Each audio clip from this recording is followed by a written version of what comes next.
C'est la 5e femme, piégée, les enquêtes de Maya Gray, tome 5, écrit par Molly Black, lu par Audrey. Chapitre 1. Clarissa était aux anges. Elle vivait le plus beau jour de sa vie. Officiellement, ce titre reviendrait sans nul doute au jour très prochain de son mariage, quand elle deviendrait officiellement Madame Neuschauer et qu'elle et Hank seraient enfin unis à jamais. Quand il s'était agenouillé devant elle au restaurant, Clarissa s'était sentie défaillir. Mais cette soirée-ci n'en était pas moins des plus glorieuses. En partie parce qu'elle et ses amis se trouvèrent dans le bar le plus tendance de la ville, où des serveurs plus sexy les uns que les autres leur apportèrent verre après verre de cocktail qui lui faisaient tourner délicieusement la tête, en partie parce que les amis en question avaient du mal à cacher leur jalousie. « Comment t'es-tu débrouillée pour convaincre Hank Neuschauer de t'épouser » s'exclamait Mary d'un ton incrédule. « Tu l'as fait chanter avec des photos compromettantes ? Ça aurait été vexant si Clarissa n'avait eu l'habitude de sa langue de vipère. » Mary était une grande brune au visage botoxé jusqu'au dernier pore, malgré ses 27 ans. Clarissa se contenta de rire. « Je n'ai pas eu à le convaincre de quoi que ce soit. C'est lui qui m'a demandé en mariage sans prévenir. Apparemment, il y pensait depuis un moment déjà. Depuis notre voyage à Monaco, en fait. »« Monaco est vraiment une ville magnifique, » intervint Juliette. C'était la plus gentille du lot, une petite rousse qui rondissait un tantinet avec l'âge, non que Clarissa aurait jamais osé le lui faire remarquer. Pas avant quelques verres de plus, du moins. « Qu'est-ce que tu en sais ?» répliqua Sandy, une brune à la peau cuivrée, toujours vêtue des dernières collections de designers. « Tu es déjà allée à Monaco ?»« J'y suis allée pendant mon voyage en Europe, » insista Juliette. « Juste pour une nuit ou deux, » ajouta-t-elle d'un ton rêveur. « Ah oui !» répondit Sandy. « Tu t'es fait un ami là-bas ? Ou une amie peut-être ?» Clarissa soupçonnait très fortement que l'unique raison qui poussait Sandy à fréquenter leur petit groupe était son ambition de mettre Juliette dans son lit un de ces jours. La jeune rouquine s'empourpra à la remarque de son amie. Sandy avait visiblement touché juste. « Je peux savoir pourquoi on parle de la vie amoureuse de Juliette ?» intervint Clarissa. « C'est moi qui viens de me fiancer, à ce que je sache. » D'une pierre deux coups, elle sauvait Juliette de l'attention importune de Sandy, tout en rebraquant les projecteurs sur elle-même. C'était elle, la reine de la soirée, après tout. « Hank est-il au courant de ce qu'il attend ?» lança Mary. « J'espère bien, depuis le temps, » répondit Clarissa. « Et puis c'est le bon moment, pour nous. »« Tiens donc, parce que tu es prête à te caser, maintenant ?» railla Sandy, comme s'il n'était rien de plus ridicule au monde que d'imaginer Clarissa en ménage. « Et pourquoi pas ?» répondit Clarissa d'un ton défensif. « Je pourrais très bien me caser si j'en avais envie. » Sa remarque fut accueillie par le rire collectif de ses trois amis. « Et en as-tu envie ?» demanda Juliette. « Certainement pas », s'esclaffa Clarissa en faisant un signe à un des serveurs qui arpentèrent le bar pour commander une autre tournée. Le serveur obtempéra et leur apporta leur verre, accompagné d'un sourire appréciateur à Clarissa. Il n'était pas le seul homme ce soir à la regarder de cet œil. Bon, certains regards étaient peut-être adressés à ses amis également, mais Clarissa préférait croire que la plupart étaient opposés sur elle. « Je parie que tu pourrais ramener n'importe lequel de ces types de chez toi ce soir, » observa Mary. Le compliment n'était pas totalement innocent. Clarissa connaissait son appétit du drame et devinait son intention à demi cachée de lui causer des ennuis. « Je suis une femme quasi mariée, Mary, » lui fit-elle remarquer. Sandy haussa une épaule nonchalante. « Raison de plus pour profiter de tes dernières nuits de liberté. » La tentation était forte. Ce n'étaient pas les beaux garçons qui manquèrent dans ce bar. Et ce n'était pas comme si Clarissa avait l'intention de se cloîtrer entièrement dans son mariage de toute façon. Même si elle aimait Hank de tout son cœur et souhaitait sincèrement passer le restant de ses jours avec lui. Elle savait néanmoins que si elle tentait quoi que ce soit devant Mary, des photos et même des vidéos de la scène se retrouveraient sur le téléphone de Hank avant même que Clarissa n'ait le temps de réfléchir aux excuses appropriées. « Oui, mais est-ce qu'un seul de ces gars-là pourrait m'acheter une bague comme celle-ci » répliqua-t-elle en brandissant la bague de fiançailles qui ornait son annulaire pour la 100e fois de la soirée. Les diamants étincelaient d'un bleu assorti à ses yeux dans la lumière dansante des projecteurs tamisés du bar. Ses amis s'extasièrent de nouveau devant le bijou. Elles savaient reconnaître le luxe quand elles le voyaient. Elles avaient pour beau taquiner leur amie et se moquer de l'idée qu'elle pût se poser avec un seul et unique homme pour le reste de sa vie. Elles savaient combien une bague pareille pouvait coûter. Clarissa n'était pas du genre à mettre un prix sur l'amour, mais elle ne doutait pas une seconde que ses amis en avaient mis un sur le bijou. « Une tournée de shots ?» suggéra Sandy. Clarissa secoua la tête. « Il faut que je rentre. J'ai rendez-vous avec une organisatrice demain matin pour le mariage. »« Tu commences déjà à jouer les Britzilla ?» lança Mary. Et je n'ai pas l'intention de m'arrêter là, répondit Clarissa avec un sourire forcé. Elle s'imaginait déjà l'horrible robe de demoiselle d'honneur qu'elle pourrait infliger à son amie. Son sourire s'élargit. Enfin, il faut que j'y aille. Tu es sûre ? Demanda Juliette pour la forme. On commençait juste à s'amuser, ajouta Sandy, sans plus de conviction. Clarissa chassa leurs objections d'un geste nonchalant de la main et se dirigea vers la sortie. Elle ramassa son manteau au vestiaire au passage et sortit dans la nuit pour rejoindre sa voiture, garée un peu plus loin dans la rue. Elle se demanda brièvement si elle était en état de conduire. Probablement suffisamment pour rentrer chez elle. Elle hâta le pas et le claquement de ses talons contre les pavés du trottoir résonna dans la rue déserte. Elle n'était qu'à quelques mètres de sa voiture quand elle vit un homme s'approcher d'elle, ses traits dissimulés par la capuche abaissée sur son visage. Clarissa hésita un instant. Était-ce un type croisé au bar qui venait tenter sa chance et la draguer ? Puis elle vit le reflet sur la lame et comprit de quoi il s'agissait. Elle leva ses deux mains devant elle, les diamants de sa bague scintillant sous l'éclairage de la rue. « Écoutez, je ne sais pas ce que vous voulez, mais… » Sans un mot, l'homme fondit sur elle et l'empoigna par le bras. Son poing droit s'abattit violemment contre la poitrine de Clarissa et l'impact lui coupa le souffle. Elle sut en cet instant qu'elle venait de se faire poignarder. L'homme tira son coude vers l'arrière puis abattit la lame de nouveau, puis une troisième fois. Clarissa aurait voulu crier, mais ses poumons étaient vides et refusèrent de se remplir. Ses jambes se dérobèrent et elle tomba à genoux. Puis elle s'effondra en arrière et resta là, sur le dos, les yeux levés sur son assaillant. Il ne disait toujours rien. Ou peut-être Clarissa ne pouvait-elle pas l'entendre. Le monde s'évaporait autour d'eux tandis qu'il s'agenouillait auprès d'elle. Il l'observait, le regard fixe, comme s'il pouvait voir la vie s'écouler de ses veines. Clarissa voulait lui demander pourquoi. Elle voulait lui dire qu'il fallait qu'elle vive, qu'elle allait se marier. Elle n'en avait pas la force. Elle ne pouvait qu'attendre tandis que son dernier souffle lui échappait et que les ténèbres se refermaient autour d'elle pour toujours. Chapitre 2. Maya embrassa du regard sa petite équipe installée dans un bureau dans un coin du 4e étage, non sans une certaine fierté. Une semaine plus tôt, ce n'était encore qu'elle, accompagnée de manière informelle par l'inspecteur Marco Spinelli de la police de Cleveland. Il faisait désormais officiellement partie des rangs, son mètre 95 de muscles secs penché sur le bureau, auquel il s'acharnait à essayer de dessiner un lien entre les otages du tueur de la pleine lune, ces petits lapins. Voûté sous sa concentration, le visage de Marco disparaissait presque sous sa crinière brune en bataille, et Maya ne distinguait pas les traits carrés qu'elle ne se lassait jamais d'admirer. Installé à 2 pas de Marco, Samit Patel, un jeune expert technique légèrement empâté par trop de temps passé derrière un ordinateur et trop peu sur le terrain, constituait le 3e membre de leur modeste équipe. Lunettes au nez, toujours tirées à 4 épingles, il venait d'arriver au FBI et lui avait vraisemblablement été confié par son supérieur pour lui faire entendre sans équivoque que les nouvelles responsabilités de Maya dans la traque du preneur d'otages ne signifiaient pas pour autant qu'elle pouvait accaparer les services de ses meilleurs agents. « Samit, j'ai une mission pour toi », lança Maya en s'approchant du bureau du technicien, tout en faisant de son mieux pour ne pas le toiser, malgré sa grande taille.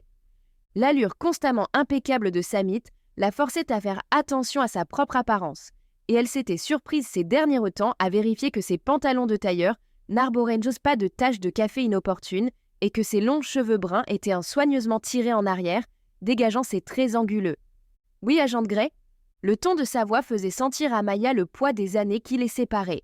Elle n'avait pas encore 40 ans, mais elle avait tout de même une bonne décennie de plus que le jeune agent, et sa nouvelle position d'autorité ne faisait que renforcer la conscience qu'elle avait de son âge. « J'ai obtenu une information sur le ravisseur », expliqua-t-elle. « Une de ses victimes m'a rapporté qu'il a un tatouage sur l'avant-bras. Un serpent dévorant un tatou, au-dessous d'une lune pleine. »« C'est très spécifique comme détail, » répondit Samit en fronçant les sourcils. « Je ne me souviens pas de l'avoir lu dans aucun des rapports. La victime m'en a fait part en personne, et je n'ai pas encore eu l'occasion de le mentionner dans mes rapports, » répondit Maya. Elle espérait faire passer cette omission pour un simple contretemps administratif, plutôt que pour la décision délibérée dont il s'agissait réellement. Elle avait préféré taire cette information à Harris et ses collègues pour ne pas risquer qu'ils mettent d'autres vies en danger dans leur empressement à organiser raid après raid sur ce qu'ils croyaient être les repères du tueur. S'ils devaient tenter de l'appréhender, il fallait qu'ils soient certains de le tenir pour de bon. La sœur de Maya, Megan, était encore entre les mains du ravisseur, et il s'en était déjà pris à elle une fois en représailles après leur descente ratée sur un immeuble vide. Une autre de ses otages avait perdu un doigt après une autre intervention stérile, et une troisième avait trouvé la mort lorsqu'elle avait tenté de s'échapper. Il devait être prudent désormais. Il ne pouvait pas se permettre de se lancer dans une chasse aveugle à la poursuite du ravisseur. « D'accord, répondit Samit, je m'y mets tout de suite, mais ça risque de me prendre un peu de temps. Ce ne sont pas les salons de tatouage qui manquent, dans ce pays. » « Commence par chercher si l'illustration a une quelconque signification, suggéra Maya. Ce genre de tatouage pourrait signifier une appartenance à un gang, une unité militaire ou quelque chose de ce genre. Sinon, en effet, il va falloir que tu fasses le tour des portfolios de tous les tatoueurs que tu pourras trouver, un par un. Désolé. Le technicien secoua la tête. Non, ça devrait aller. À côté d'éplucher tous les emails des membres d'un cartel ou de décortiquer le système informatique d'une entreprise internationale, ça ne devrait pas me poser trop de difficultés. Maya enviait son optimisme, mais au moins était-elle rassurée d'avoir un agent penché sur le seul et unique lien direct qui pouvait les mener au tueur de la pleine lune. Sa sœur avait pris un risque considérable en lui faisant parvenir cette information, et Maya se devait de s'assurer qu'il en ressorte quelque chose de concret. En attendant, elle et Marco devaient encore déchiffrer les autres aspects de ces enlèvements. Elle le rejoignit à son bureau et il releva la tête pour lui adresser un sourire. Et moi qui pensais qu'intégrer le FBI me sortirait de la paperasse et des rapports. Ah, tu n'es pas en train de revenir sur ta décision, rassure-moi. Marco lui avait été prêté par la police de Cleveland et la dernière chose dont Maya avait envie était de le voir regretter ce transfert. Elle comptait sur sa présence. Elle aimait l'avoir à ses côtés. Non, répondit-il d'un ton catégorique. J'ai la conviction que ce que je fais ici peut contribuer à sauver des vies et pourrait nous aider à arrêter un des tueurs en série les plus dangereux du pays.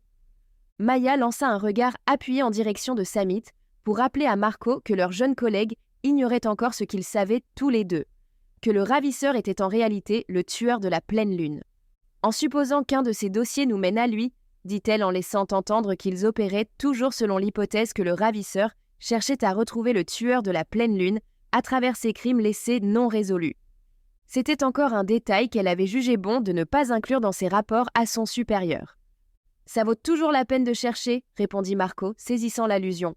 Samit était encore nouveau dans l'équipe, et malgré sa contribution indéniable à leurs efforts, il était préférable de ne pas le mettre au fait, du moins pour le moment, de cette information toute particulière. « Anna, tu as trouvé quelque chose sur l'artiste qu'il vient d'enlever » s'enquit Maya. « Je suis encore dessus. J'ai un nom, Tory Blower, et quelques liens vers son portfolio artistique et ses comptes sur les stars sociales en réseaux sociaux.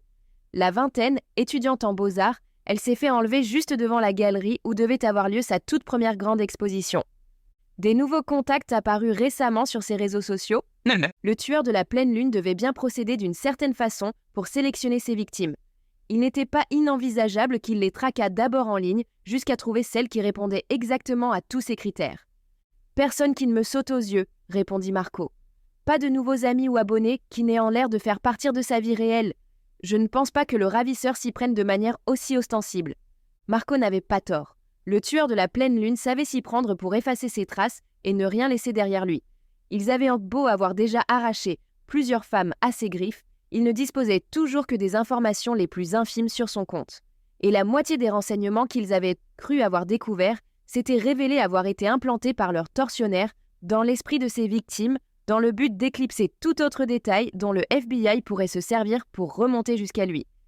Il devait pourtant continuer de chercher un moyen de retrouver sa trace, sans sortir le grand jeu des raids armés, sans lui donner une nouvelle excuse de s'en prendre à une des femmes qu'il retenait prisonnière.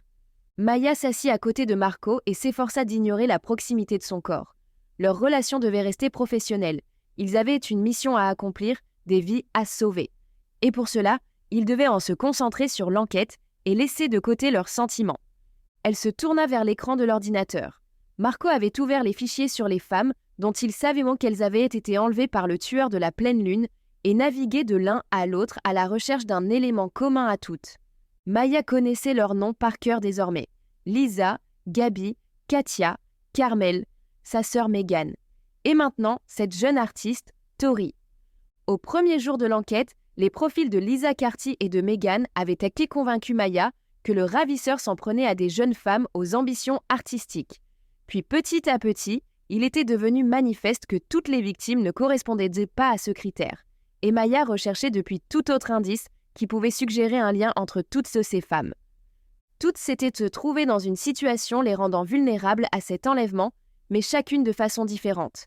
Et alors que la plupart des victimes semblaient n'avoir plus de famille ou peu de contact avec celles qui leur restaient, ce n'était pas le cas de toutes. Ce n'était pas un profil satisfaisant qui ne correspondait qu'à certaines des victimes et laissait les autres de côté. « As-tu trouvé le moindre lien entre elles » demanda Maya à Marco. « Seulement celui que tu avais déjà établi, leur similarité physique. Celle-ci était indéniable. Les otages différaient par bien des attributs, de la couleur de leurs cheveux à celle de leur peau, mais il s'agissait immanquablement de jeunes femmes dans la vingtaine, de carrure frêle et aux traits délicats.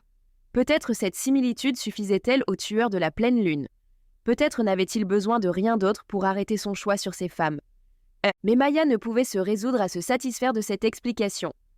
Leur apparence physique joue certainement un rôle dans leur sélection, mais il y a forcément autre chose. Un détail qui expliquerait pourquoi il les a choisies, elles, au lieu de quelqu'un d'autre, pourquoi il s'est donné tant de mal pour enlever Tori Blower. Je pourrais lancer une série d'analyses sur les données des rapports pour voir s'il y a des connexions plus profondes entre les victimes, lança Samit depuis son bureau. Il y a peut-être effectivement un motif que nous ne voyons pas, mais qu'un ordinateur pourrait détecter. Est-ce que ça ne revient pas à suggérer que le ravisseur sélectionne lui-même ses victimes de manière informatisée ? Répliqua Maya. Si un ordinateur était nécessaire pour détecter le motif de sélection, elle appréciait les efforts de leur nouvelle recrue pour se rendre utile, mais dans ce cas précis, elle n'avait pas l'impression que cela faisait avancer leurs recherches. Il pourrait s'agir d'un motif qui n'a de sens que pour lui et qui serait trop complexe pour nous, continua Samit. C'est possible, admit Maya. Tu peux le faire si ça ne te prend pas trop de temps, mais je préfère que tu concentres ton attention sur le tatouage. À la vérité, Maya ne pensait pas que le tueur de la pleine lune choisissait des victimes à l'aide d'un quelconque algorithme insondable. Ce n'était pas le propre des tueurs en série. Ceux-ci agissaient selon ce qui leur semblait juste, selon ce qui s'inscrivait dans la pathologie qu'ils avaient développée au fil des années. Il ne s'agissait pas de rechercher un critère indéchiffrable, mais de comprendre ce qui au contraire semblait d'emblée évident aux tueurs de la pleine lune. Le regard fixé sur l'écran de l'ordinateur, Maya essayait de voir à travers ses yeux, à lui, de dénicher le détail qui faisait de ces femmes les cibles de son attention. Elle avait l'impression de se trouver devant un mur de briques qui bloquait toute avancée. Et puis quelque chose céda, et la réponse lui apparut aussi clairement que si elle avait été écrite en grosses lettres à travers l'écran. Elle sourit à Marco, et il inclina la tête en la considérant d'un œil curieux. « Tu as trouvé quelque chose ? Je crois que j'ai compris le lien entre les victimes. » Et, l'encouragea-t-il, toutes ces femmes, ces jeunes femmes, elles étaient toutes sur le point d'opérer un changement majeur dans leur vie. Liza Carty, sa carrière de chanteuse allait enfin décoller. Carmel Johnson était en train de remettre sa vie sur les rails avec des années de petite délinquance. Et Tori Blower, enlevée alors qu'elle allait se lancer dans le monde de l'art. Il vient les cueillir alors qu'elles sont sur le seuil d'une nouvelle étape dans leur vie. Marco reporta son regard sur l'écran et Maya vit Samit s'approcher d'eux pour faire de même. « Je crois que tu as raison, » dit Marco. Elles étaient toutes en train de changer de vie ou s'apprêtaient à passer à autre chose. Je crois que tu as trouvé Maya. Maya s'autorisa un instant de fierté. Elle appréciait d'autant plus la validation de ses efforts qu'elle venait de Marco. La question demeurait de savoir ce qu'ils allaient pouvoir faire de cette information. Ils en savaient désormais un peu plus sur le tueur de la pleine lune, ils pourraient peut-être même apporter un début d'explication à ses crimes passés, mais elle ne savait pas si cela les rapprochait réellement de lui. Ce n'était pas le genre d'élément dont il pourrait tirer une adresse, ou se servir pour identifier sa prochaine victime et l'attendre avec elle, bras ouverts. Pour l'instant, Maya avait surtout l'impression qu'ils étaient encore à la merci du tueur de la pleine lune, condamnés à réagir sans pouvoir anticiper, obligés d'attendre qu'il leur envoie une nouvelle enquête à élucider. Maya détestait cette impuissance, devoir attendre les bras croisés pendant que sa sœur risquait sa vie entre les mains d'un tueur. Elle était encore à ruminer cette rage quand la porte s'ouvrit sur l'agent Reyes, son collègue des affaires non résolues, devenu ces dernières semaines le favori du directeur adjoint. Le jeune latino était beaucoup trop ambitieux au goût de Maya et bien trop prompt à sauter sur une occasion d'appréhender le ravisseur, quoi qu'il en coûte. Malgré tout, elle ne pouvait nier qu'il était compétent. « Qu'y a-t-il, Reyes ?» demanda-t-elle. « Harris te demande dans son bureau », répondit-il d'un ton qui dissimulait mal sa satisfaction. « Il veut savoir pourquoi ton enquête n'avance pas. » Chapitre 3. L'homme que l'on appelait Frank était en train d'enterrer un corps dans les bois. Étrangement, ce n'était pas une tâche qui lui était familière. Lorsqu'il prenait une vie, il préférait en laisser à d'autres le soin d'en gérer les conséquences. Lui se contentait de laisser le corps de sa victime là où il l'avait tué. Ça faisait partie du jeu. La découverte du corps était intégrante à la finalité de son œuvre, une opportunité offerte au monde d'entendre son message, qui jusqu'ici demeurait incompris. Là s'exprimait hélas l'infériorité de la plupart de ses semblables. Il n'était pas responsable de cette mort-ci, cela dit. Haley Denison s'était elle-même ôté la vie. Elle s'était débrouillée pour trouver une lame suffisamment tranchante pour s'ouvrir les veines dans sa propre cage, où elle aurait dû être en sécurité, où elle aurait dû être entièrement sous son contrôle. Ce petit lapin était parvenu à déjouer l'intelligence de Frank, à se soustraire à son plan soigneusement élaboré, à créer un vide là où aurait dû régner la certitude. Il devait y avoir 12 lapins. 12. Pas un de plus, pas un de moins. 12 était la règle et la raison. La plupart du temps, Frank pouvait déambuler le long de n'importe quelle rue du pays sans que quiconque ne devine qui il était ou ce qu'il faisait. À peine plus grand que la moyenne, ses cheveux bruns, ses yeux gris-bleu et ses traits harmonieux mais ordinaires ne le distinguèrent guère du commun des mortels. Même vêtu de simples habits sombres, rien ne permettait de soupçonner qu'il eût quelque chose de sinistre à cacher. Mais aujourd'hui, c'était différent.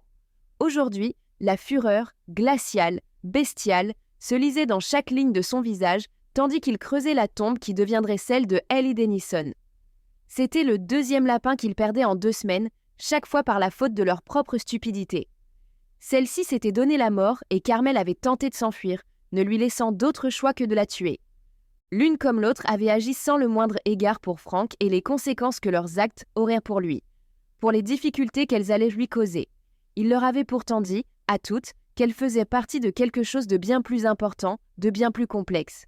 Qu'il les libérerait si Maya résolvait les énigmes qu'il lui présentait. Il leur avait expliqué les règles du jeu, les règles qu'elle devait suivre. Il appuya sa botte contre le corps de Haley et, avec un râle d'effort, le fit rouler au fond de son tombeau fraîchement creusé. Toutes deux avaient enfreint ces règles, chacune à sa manière. Elles l'avaient payé de leur vie, mais ça n'en rendait pas pour autant les choses plus simples pour Frank. Cela signifiait entre autres qu'il devait à présent se prêter à cet exercice ingrat et remplir pelletée après pelletée la tombe de Haley à la lumière du jour qui filtrait à travers le feuillage des arbres et inondait la forêt. L'endroit était isolé, mais le risque était tout de même considérable. Sa tâche achevée, il aplanit la terre de sa pelle et rassembla des branchages pour dissimuler la tombe. Il ramassa les branches les plus épineuses qu'il trouva et les arrangea de façon à dissuader les animaux curieux auxquels pourrait venir l'envie de déterrer les os. Il n'avait pas besoin que la faune locale vienne ajouter à ses problèmes. Frank prit un instant pour examiner son œuvre. Il n'en ressentait aucune satisfaction, aucune fierté du travail accompli. Il n'avait que la sensation d'une immense pagaille à peine maîtrisée. La rage qui s'était emparée de lui n'en fit que décupler.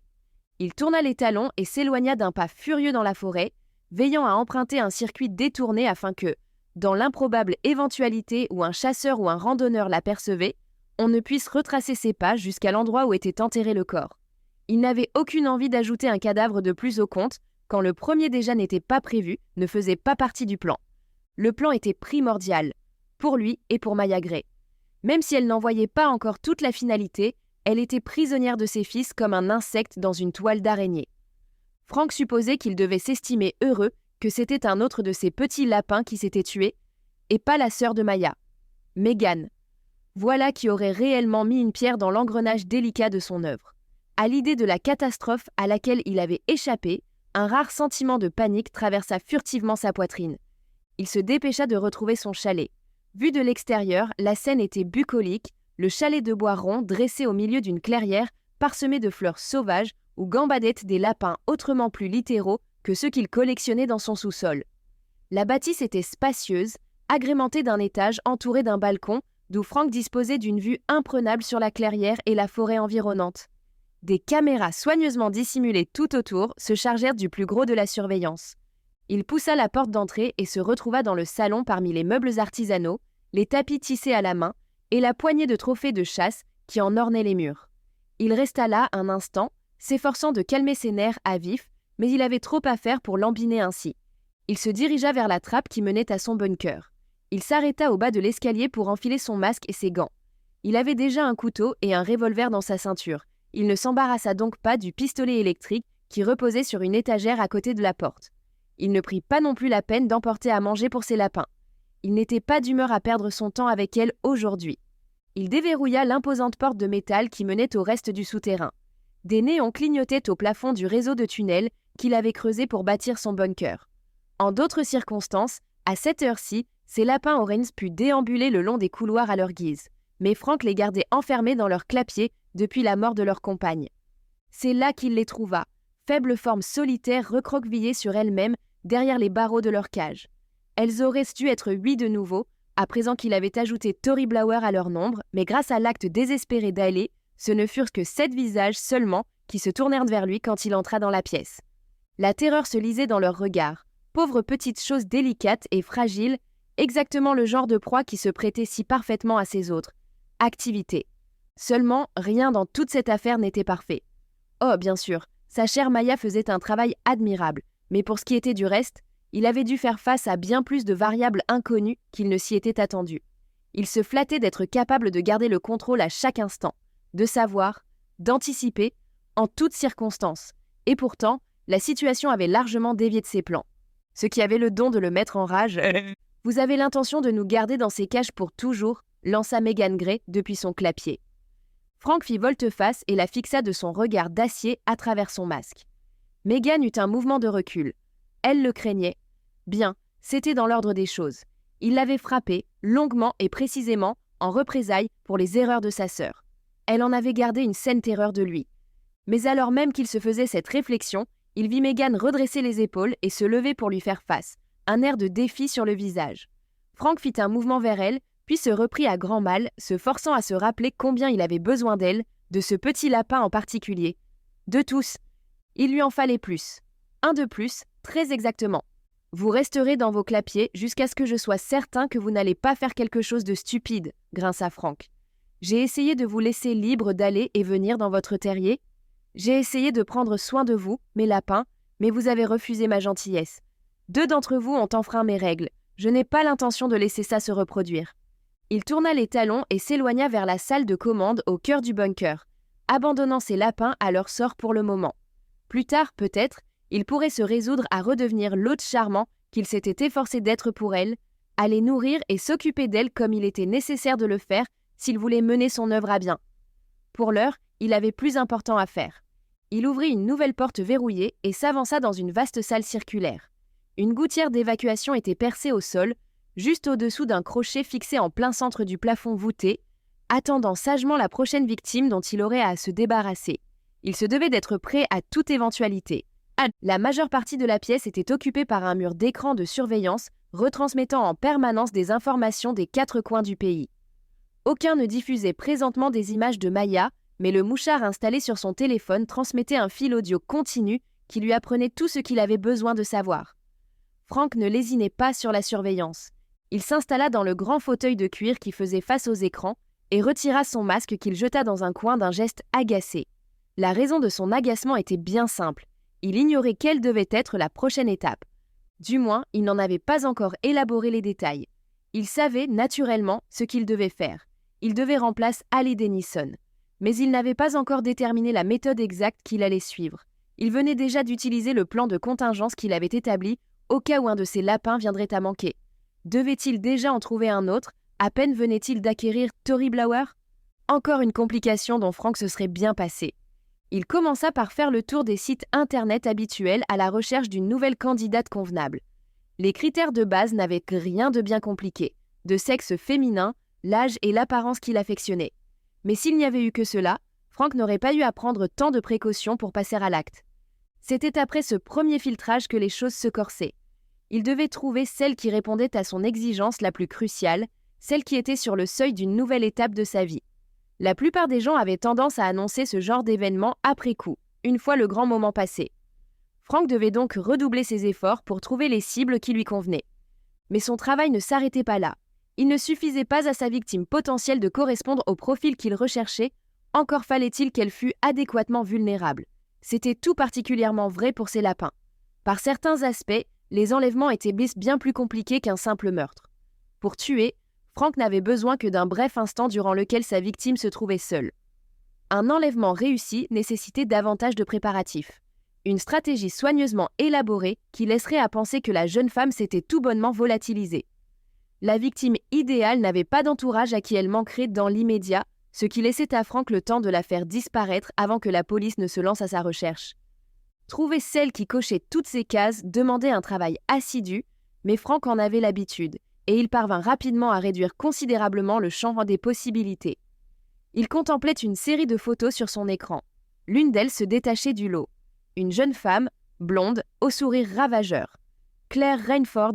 « Toi, décida Frank, c'est toi qu'il me faut. » Il avait appris il y avait bien longtemps à suivre son instinct dans ces situations. Il n'avait en tout cas jamais cherché à le réprimer. Il ne lui restait qu'à organiser l'enlèvement. Frank avait appris à ses dépens qu'il ne pouvait pas à la fois se charger d'une telle tâche et surveiller ses lapins convenablement. S'il consacrait toute son attention à Claire, il courait le risque qu'une autre de ses captives ne décide de lui mettre des bâtons dans les roues. Et puis, il devait garder un œil sur Maya, et pour ce faire, il devait être ici. Il n'avait donc pas d'autre choix que de faire appel à ses contacts pour planifier cet enlèvement.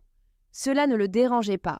Il avait bâti un étroit réseau d'individus qu'il employait ou manipulait pour s'assurer leur coopération sur des missions allant de la livraison de cartes postales à l'assassinat de prisonniers dans leurs cellules. Naturellement, il préférait généralement se charger des enlèvements lui-même. Mais il n'avait plus le choix. Il allait devoir demander de l'aide. Il avait bien trop à faire pour se consacrer à autre chose. Il avait des lapins à surveiller et sa douce Maya à épier. Et il venait justement de trouver l'affaire parfaite à lui confier. Chapitre 4. Maya se tenait devant la porte du bureau du directeur adjoint Harris, emplie d'appréhension. Elle dansait nerveusement d'un pied sur l'autre et dut se répéter qu'elle n'avait rien à craindre. Elle avait les choses bien en main. Sa nervosité était en partie due aux autres silhouettes qui encadraient son supérieur, assis derrière son bureau, l'air aussi débonnaire qu'à son habitude avec son crâne rasé, son expression avenante et le léger sourire qui ne quittait jamais ses lèvres. Le col de sa chemise était ouvert sous sa veste sport. La femme assise à sa gauche attira particulièrement l'attention de Maya. Elle était certaine de l'avoir déjà vue. L'air proche de la cinquantaine, ses cheveux blonds étaient mis tirés sévèrement en arrière et son maquillage avait été appliqué avec une discrétion délibérée sur ses traits anguleux d'une fermeté sans concession. Il fallut quelques secondes à Maya pour la replacer. Judith Swift, de l'unité d'analyse comportementale. C'était elle qui dirigeait depuis des années l'équipe chargée de retrouver le tueur de la pleine lune. Maya avait vu son visage dans les dossiers sur le tueur en série. Elle reconnut sans aucune hésitation le quinquagénaire assis à droite de Harris. La mâchoire carrée, le visage austère et rasé de près, les cheveux grisonnants.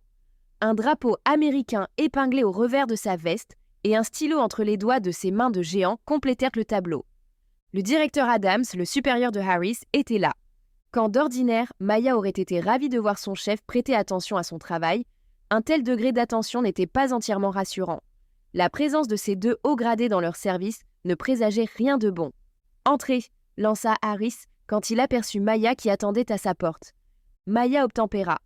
Pas de fauteuil devant le bureau de Harris aujourd'hui. De toute évidence, ceux-ci étaient occupés par les deux individus assis de part et d'autre de son chef. Elle se tint donc debout devant ses trois supérieurs telle une soldate devant une cour martiale, et elle dut réprimer son instinct de se mettre au garde à vous. Ce n'était plus l'armée.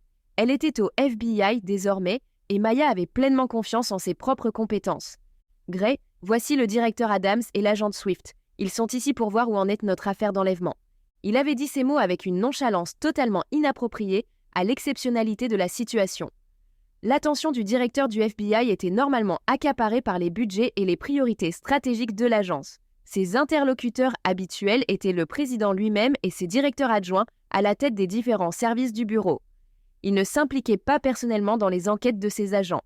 Il était pourtant là, assis devant Maya. « Que voulez-vous savoir ?» demanda-t-elle. Ce fut Adams qui répondit. « Commencez donc par le début et expliquez-moi où vous en êtes de votre enquête. » Maya fit de son mieux pour lui résumer les détails de l'affaire. « Il y a quelques semaines de ça, j'ai reçu une carte postale d'un individu revendiquant l'enlèvement de 12 femmes, parmi lesquelles ma sœur Megan, portée disparue. En échange de la libération des otages, le ravisseur exige que je résolve pour lui 12 affaires non élucidées, chaque résolution menant à la remise en liberté d'une des 12 femmes qu'il détient. Je suis parvenue à obtenir la libération de 4 d'entre elles jusqu'ici. Et toutes ces affaires sont en lien avec le tueur de la pleine lune, s'enquit l'agent Swift. Maya entendit dans sa voix une note qui s'apparentait à de l'avidité, et elle prit soudain conscience de la précarité de sa situation. Elle ne pouvait pas révéler que c'était précisément le tueur de la pleine lune qui lui envoyait ses enquêtes à résoudre. Cela reviendrait à admettre qu'elle n'avait pas été tout à fait honnête avec Harris et elle risquait de se voir retirer l'enquête. Elle serait probablement renvoyée, voire arrêtée. Elle ne pourrait pas aider sa sœur depuis une cellule de prison et cette angoisse la força à mesurer ses paroles avec précision. Au sens strict, aucune n'avait réellement à voir avec lui, répondit-elle. Les meurtres en question se sont tous révélés. Nous espérons que vous avez apprécié cet aperçu.